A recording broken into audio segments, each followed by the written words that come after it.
Alright, you bastards, this is Some-Belgian-prepper, and today I'm going to talk about a thing you can do with the contents of your bug out bag that might be beneficial later on during a bug out that at first glance might seem odd, perhaps useless, perhaps disadvantageous, but bear with me, that is something that you might want to do yourself.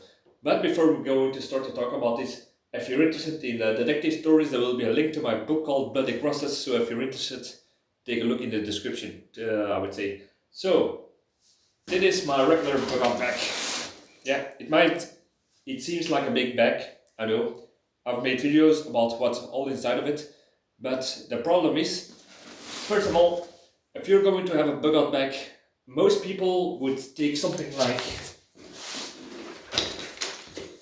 I've seen people take something like this, which I have done. It's like a package or one of those boxes or small pieces where everything is centralized. They have a small box for electrical devices, a small box for food, a small box for fire, and that is all neatly packed inside of it. So they just have to open the bag, take it out, and yeah. But the problem is, what if your bug out bag is, because of it all, too big? It is a large bug out bag. If I have to run away from a crowd with this, I might not going to cut it. So that could be a problem if you want to get away really quickly. So what I do is,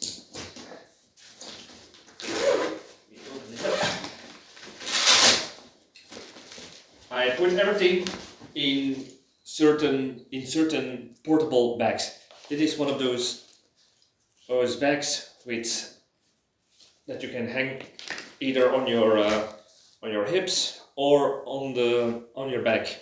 But oh yeah, forgotten that I have loosened this up for the previous video. So now I can wear this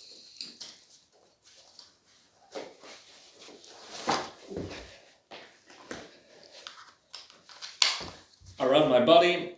I can wear it as a fanny pack or, like I said, as a sling. But now I have this amount of room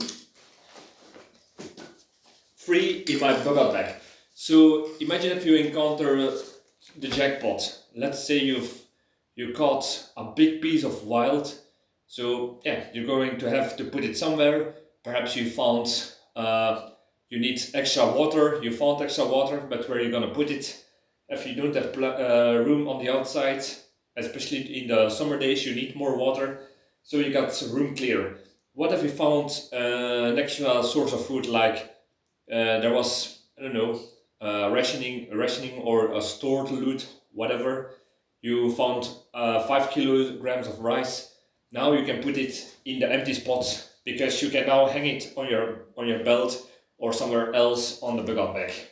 So that's the first thing. If you're going to build a bug out bag, you might encounter something by luck or by scavenging that you can use later on. So always have either some room in your bug out bag or have a way to make room in your bug out bag. So we can do something like this.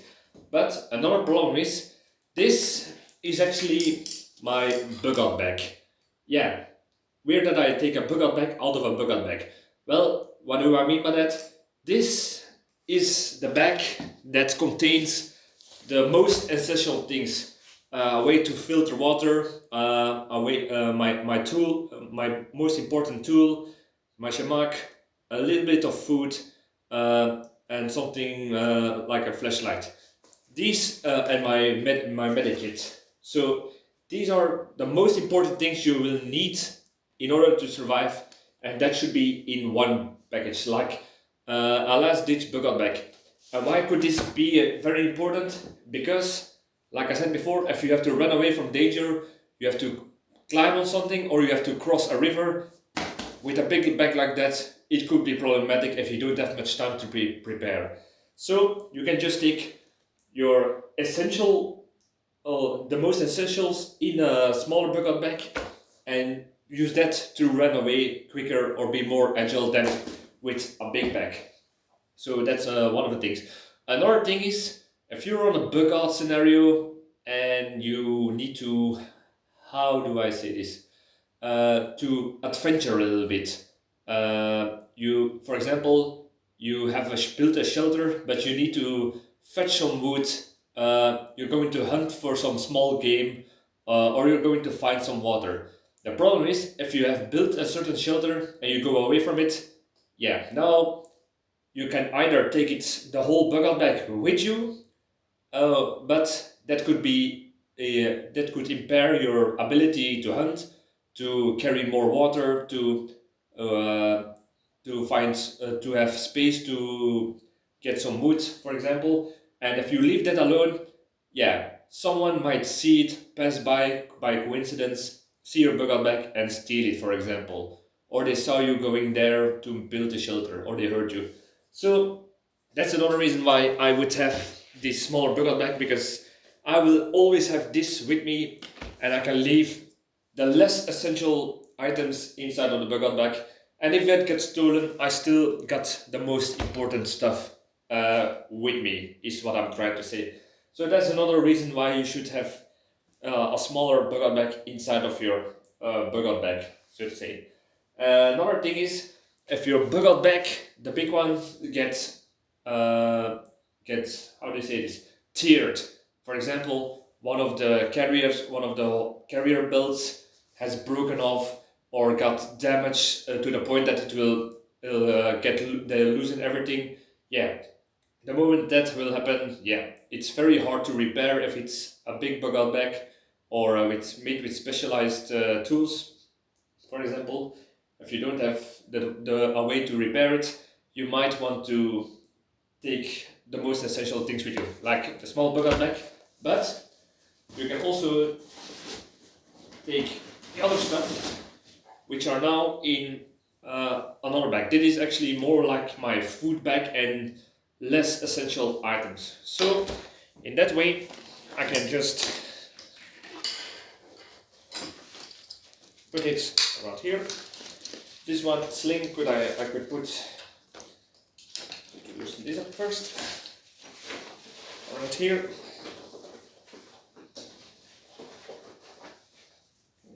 Like this. Make it tight. So now I have two bags from my bug bag that I can carry with me, and these are the most important stuff. You can also take, for example, your how do you say this, your other stuff, carry it on the hips, because the back, I don't want to, how do you say this, spray my back. So I can carry this. I can carry the container back. So these are the most essential items. What you also can do is, if you really want to stretch it, take your poncho, roll it open. Perhaps you can like this.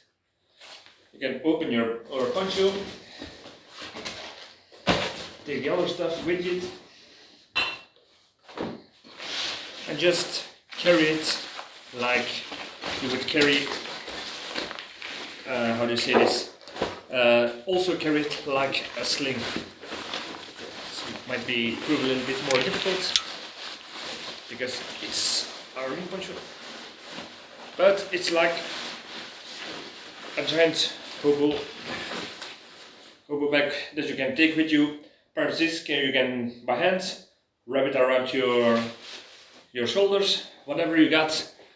But the point is that you will be able to take your primary smaller bug bag, excuse me, and your secondary one with less essentials. But I can leave now the big bag behind without a big loss, is what I'm trying to say.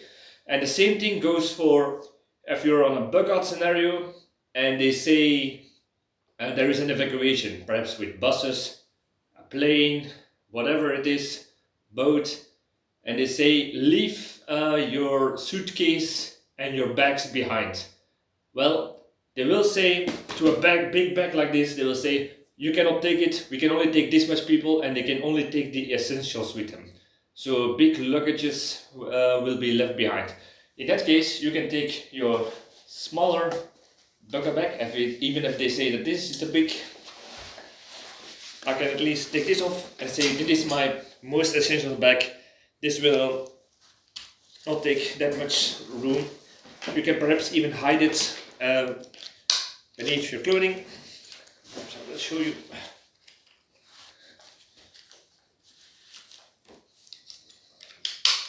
Here, now it will even take less room. And then you're maybe allowed with the most essential things. Excuse me. So these are all the reasons. Another thing, you always have to divide, like I said, with essentials, less essentials, and you got to, and some people will say, but then everything is somewhere else and it's not easy to get. Well, for that you will need to take certain bags. For example, this one. There are each pockets you can open from the outside. You don't have to take anything beneath it to get beneath it. Same thing goes for this. I can reach almost everything without having to do an origami dance, so to say. So that way you will always be able to get something, and even if your bag gets wet, these bags are a secondary protection, especially if you have some certain types of foods, certain types of electronics, or certain types of tools that you don't want to rust or to get damaged by water. So that's another thing why this could be handy to have in your big bugout bag. And another thing you can do with it is train for, how to say this?